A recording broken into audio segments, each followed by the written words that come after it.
نحمده ونصلي ونسلم على رسوله الكريم أما بعد فأعوذ بالله من الشيطان الرجيم بسم الله الرحمن الرحيم اهدنا الصراط المستقيم صراط الذين أنعمت عليهم غير المغضوب عليهم ولا الضالين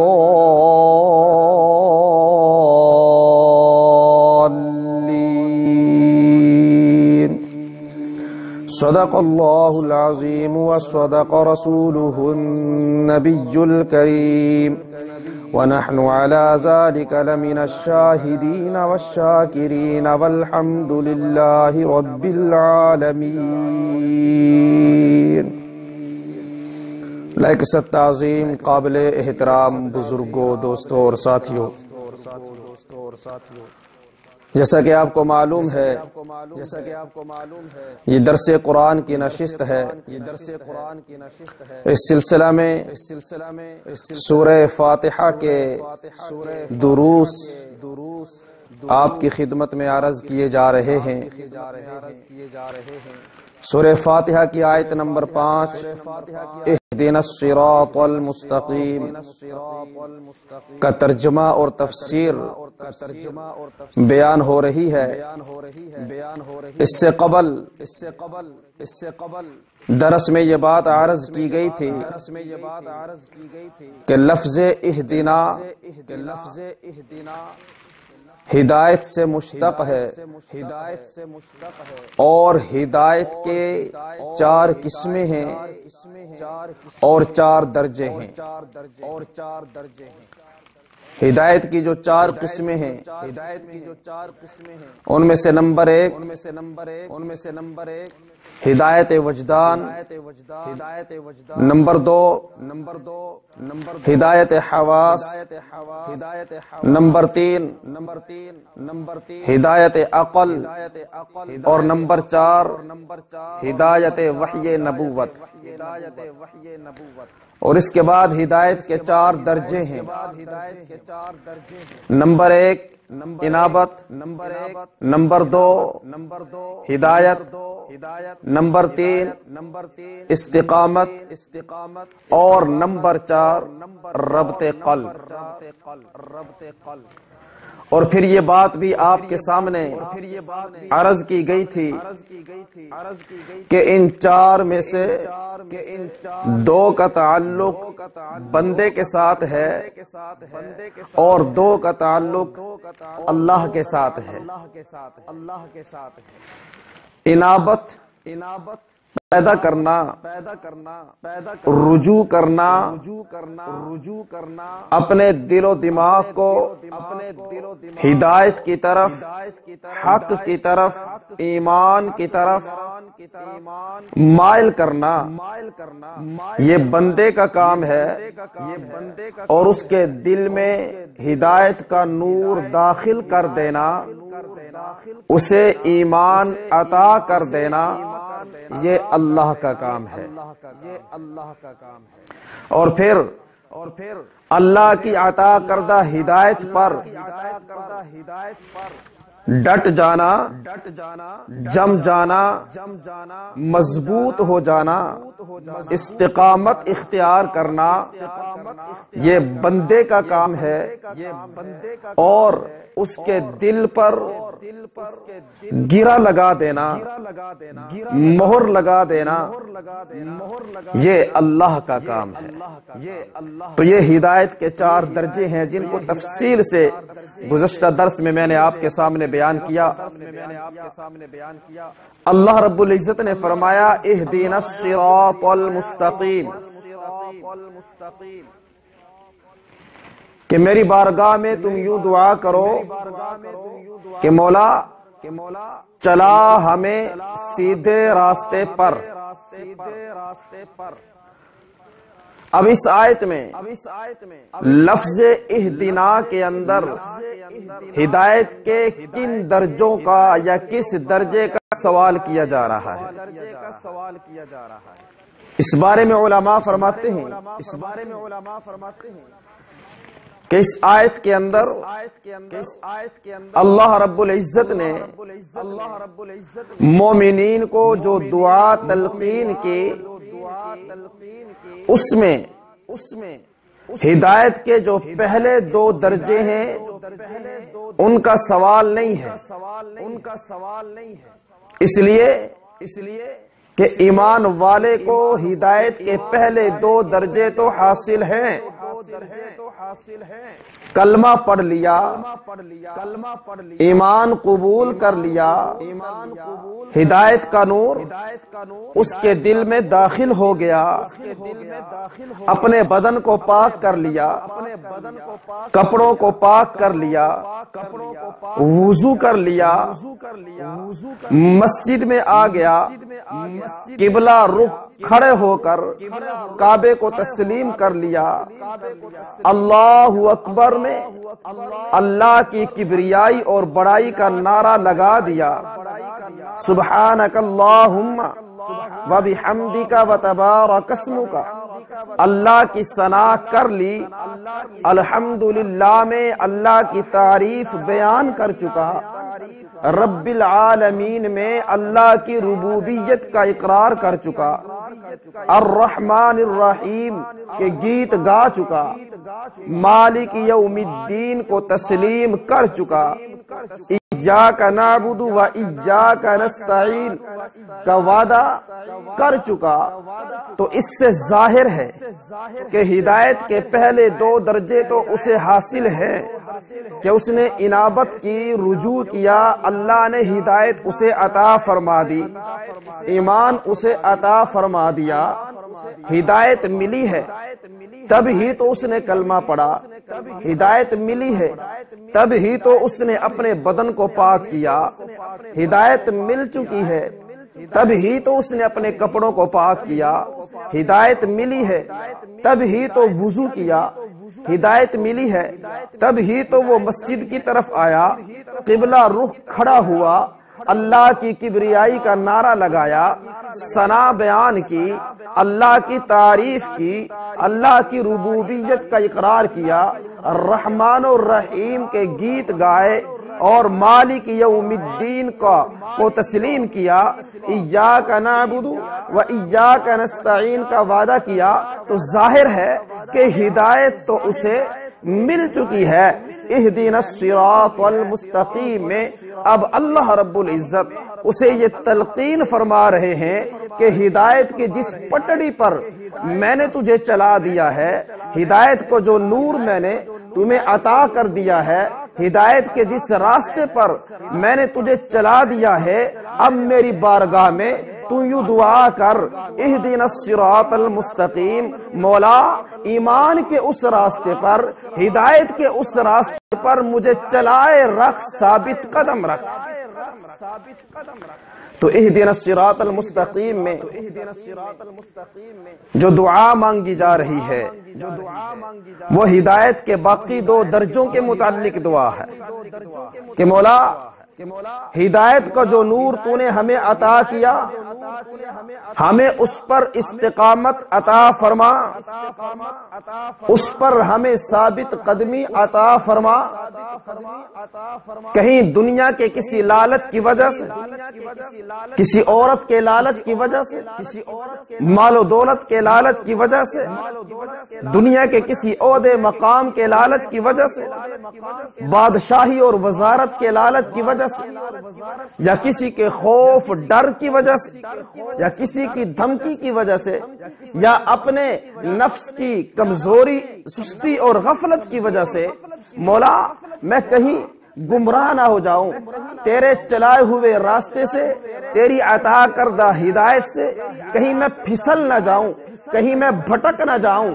اہدنا الصراط المستقیم، اہدنا اے ثبتنا عن علی رضی اللہ عنہ، کہ اہدنا بمعنی ثبتنا، مولا ہمیں اس راستے پر، اس ہدایت پر استقامت عطا فرما اور ثابت قدم رکھ۔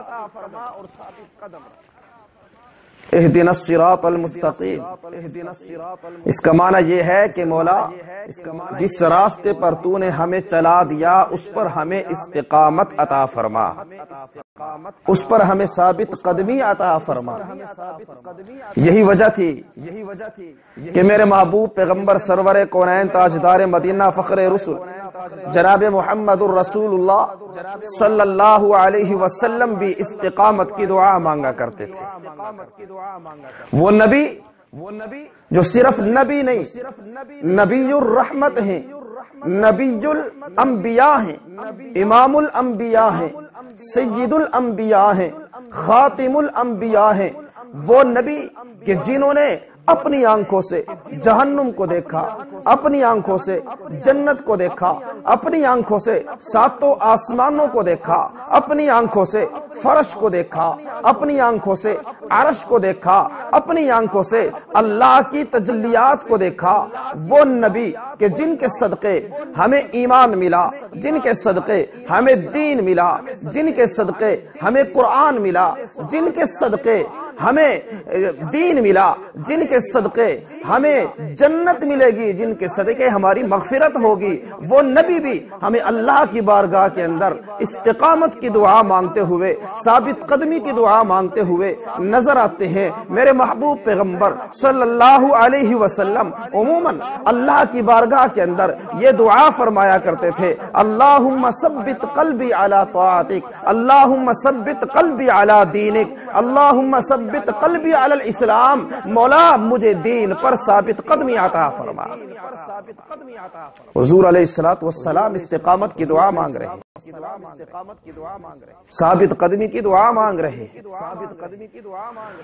اور گرامی قدر یہ استقامت کی دعا ضروری ہے۔ ہر وقت ہم اللہ رب العزت سے استقامت کی دعا مانگیں، مولا کہ ایمان کو جو نور تو نے ہمیں عطا کیا، ہدایت کا جو نور تو نے ہمیں عطا کیا، اسلام جیسا پیارا مذہب جو تو نے ہمیں عطا کیا، مولا ہمیں اس پر استقامت عطا فرما، ثابت قدمی عطا فرما، اور احکام پر چلنے کی جو توفیق تو نے ہمیں عطا فرمائی ہے، مولا اس پر بھی ہمیں استقامت عطا فرما۔ یہ استقامت کی اور ثابت قدمی کی دعا مانگنا بڑا ضروری ہے۔ اس لیے کہ ہم نے دیکھا دنیا میں بے شمار ایسے لوگ گزرے کہ جو بڑے دیندار تھے، ایمان والے تھے، ہدایت یافتہ تھے، 5 وقت کے پکے ٹھکے نمازی تھے، تہجد گزار، صوم و صلات کے پابند، فرض تو فرض، نوافل روزوں کا اہتمام کرنے والے، بڑے بڑے دین کے داعی، بڑے بڑے دین کے مجاہد، حتیٰ کہ حافظ، قاری اور عالم، کہ جب انہیں استقامت نہ ملی وہ گمراہ ہوئے۔ کوئی شیعہ بن گیا اور اس نے قرآن مجید کا انکار کر دیا، کوئی بدعتی بن گیا اور دین کے اندر نت نئی ایجادات کرنے لگا، نت نئی باتیں نکالنے لگا، کوئی قادیانی ہو گیا اور میرے نبی علیہ السلام کے ختم نبوت کا انکار کر بیٹھا، کوئی منکر قرآن بن گیا، کوئی منکر حدیث بن گیا، کوئی منکر فقہ بن گیا، کوئی عیسائی ہو گیا، کوئی یہودی ہو گیا، کوئی مجوسی ہو گیا، حتیٰ کہ کوئی ایسا مرتد ہوا، ایسا گمراہ ہوا کہ اللہ کے وجود ہی کا انکار کر بیٹھا۔ معاذ اللہ ہم سب کو محفوظ رکھے، اللہ ہمیں اس کلمے پر استقامت عطا فرمائے، جب تک اللہ ہمیں زندہ رکھے اس کلمے پر زندہ رکھے، ایمان کی حالت میں زندہ رکھے، اور جب موت دے تو اللہ ایمان کی حالت میں موت۔ اس لیے رسول اللہ صلی اللہ علیہ وسلم استقامت کی دعا مانگتے تھے، اللہم ثبت قلبی علی طاعتک، یا اللہ اعمال پر، اطاعت کے اوپر بھی مجھے ثابت قدمی عطا فرما، اللہم ثبت قلبی علی دینک، مولا میرے دل کو دین پر بھی ثابت قدمی عطا فرما۔ تو اسی لیے اللہ رب العزت نے ایمان والوں کو بھی یہ دعا تلقین کی کہ نماز میں کھڑے ہو کر میری بارگاہ کے اندر تم یوں دعا کرو، اہدنا الصراط المستقیم، مولا ہمیں سیدھے راستے پر چلائے رکھ، صراط مستقیم پر چلائے رکھ، سیدھے راستے پر ثابت قدمی ہمیں اور استقامت عطا فرما۔ تو یہ تو ساری بات تھی اہدنا کے بارے میں۔ آگے ہے صراط المستقیم، اس کو تھوڑا سا سمجھ لیجئے۔ صراط المستقیم میں پہلا لفظ ہے صراط۔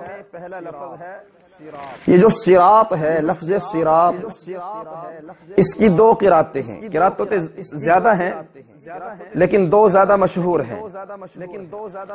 ایک قرات ہے حرف سین کے ساتھ صراط، اور ایک قرات ہے حرف صاد کے ساتھ صراط، جیسا کہ ہم پڑھتے ہیں اور جیسا کہ سورہ فاتحہ کے اندر لکھا ہوا ہے۔ یہی قرات حرف صاد والی قرات زیادہ مشہور ہے۔ تو بہرحال ایک قرات ہے حرف سین کے ساتھ اور ایک قرات ہے حرف صاد کے ساتھ۔ صراط حرف سین کے ساتھ ہو، صراط حرف صاد کے ساتھ ہو، دونوں کا معنی ایک ہی بنتا ہے، راستہ۔ صراط کا معنی بھی راستہ اور صراط کا معنی بھی راستہ ہے۔ اور آگے ہے مستقیم۔ مستقیم کا معنی ہے سیدھا اور واضح، ایسا سیدھا کہ جس میں نہ کوئی کجی ہو اور نہ ہی ٹیڑھا پن ہو۔ تو صراط المستقیم کا معنی ہوا سیدھا اور واضح راستہ۔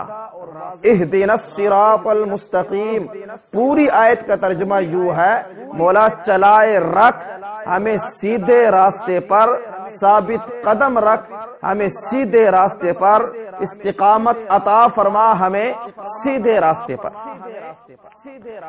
اب سوال یہ ہے کہ سیدھا راستہ ہے کس کا راستہ؟ کون سا راستہ یا کس کا راستہ سیدھا راستہ ہے؟ اس لیے کہ دنیا میں بہت سے مذاہب ہیں اور بہت سے مسالک ہیں۔ یہ جتنے بھی مذاہب اور مسالک ہیں، ان میں سے ہر ایک اپنے آپ کو سیدھے راستے پہ کہتا ہے۔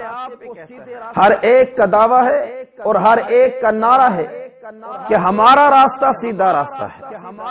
یہودی کہتے ہیں ہم سیدھے راستے پہ ہیں، عیسائی کہتے ہیں ہم سیدھے راستے پہ ہیں، ہندو کہتے ہیں ہم سیدھے راستے پہ ہیں، قادیانی کہتے ہیں ہم سیدھے راستے پہ ہیں، مجوسی کہتے ہیں ہم سیدھے راستے پہ ہیں، ہندو بدھ مت والے کہتے ہیں ہم سیدھے راستے پہ ہیں، دہری اور کمیونسٹ کہتے ہیں کہ ہم سیدھے راستے پہ ہیں۔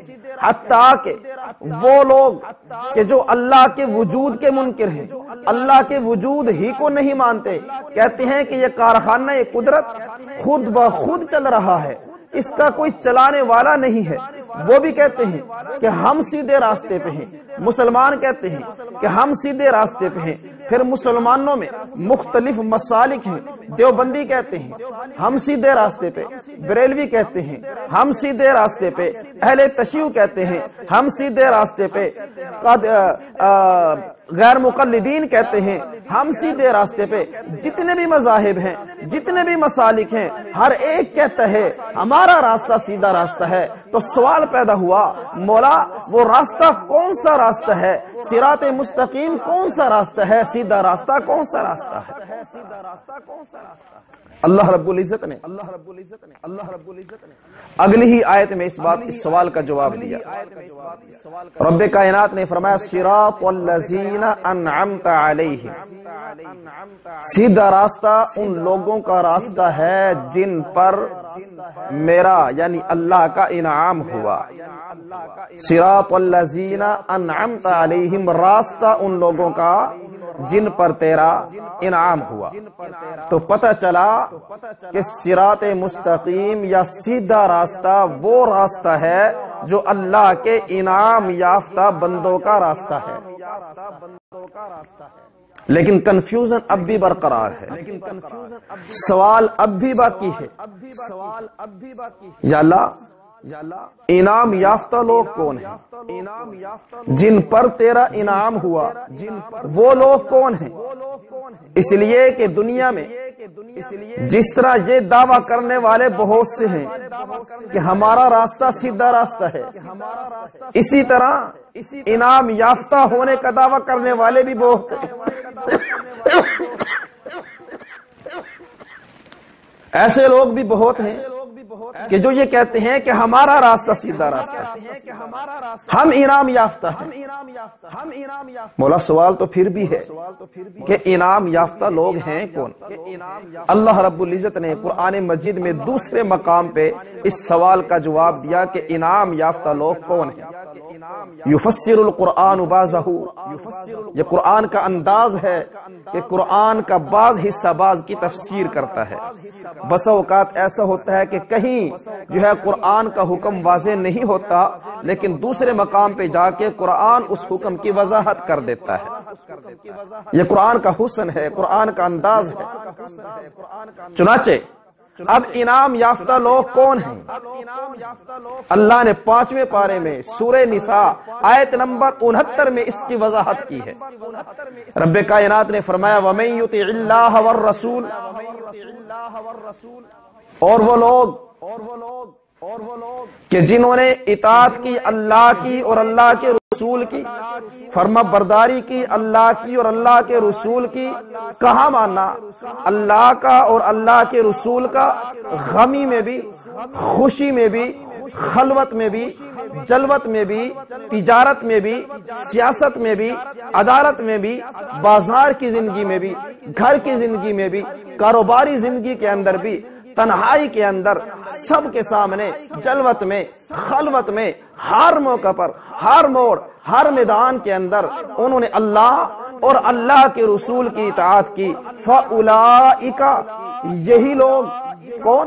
اطاعت کرنے والے لوگ، فرما برداری کرنے والے لوگ، کہاں ماننے والے لوگ، یہی لوگ مع الذین، ان لوگوں کے ساتھ ہوں گے۔ مولا کن لوگوں کے ساتھ؟ فرمایا انعم اللہ علیہم، جن پر اللہ کا انعام ہوا، جن پر اللہ کا انعام ہوا۔ مولا وہ لوگ کون ہیں؟ فرمایا من النبیین، یہ من بیانیہ ہے، انعم اللہ کا بیان ہے۔ فرمایا من النبیین والصدیقین والشہداء والصالحین، وہ لوگ کہ جن پر اللہ کا انعام ہوا، وہ انبیاء کی جماعت ہے، وہ صدیقین کی جماعت ہے، وہ شہداء کی جماعت ہے، وہ صالحین کی جماعت ہے۔ تو پتہ چلا انبیاء کا راستہ سیدھا راستہ ہے، شہداء کا راستہ سیدھا راستہ ہے، صدیقین کا راستہ سیدھا راستہ ہے، صلحاء کا راستہ سیدھا راستہ ہے۔ تو فرمایا اہدنا الصراط المستقیم، چلا ہمیں سیدھے راستے پر، صراط الذین انعمت علیہم، راستہ ان لوگوں کا جن پر تیرا انعام ہوا۔ انعام والے کون لوگ ہیں؟ فرمایا من النبیین، وہ انبیاء ہیں، وہ صدیقین، وہ صدیقین ہیں، وہ شہداء، وہ شہداء ہیں، وہ صالحین، اور وہ صلحاء ہیں۔ تو انبیاء کے راستے پر چلنے والا سیدھے راستے پہ چلتا ہے، صدیقین کے راستے پہ چلنے والا سیدھے راستے پہ چلتا ہے، شہداء کے راستے پہ چلنے والا صراط مستقیم پہ ہے، صلحاء، اولیاء، اتقیاء، اذکیاء کے راستے پر چلنے والا سیدھے راستے پر اور صراط مستقیم پر ہے۔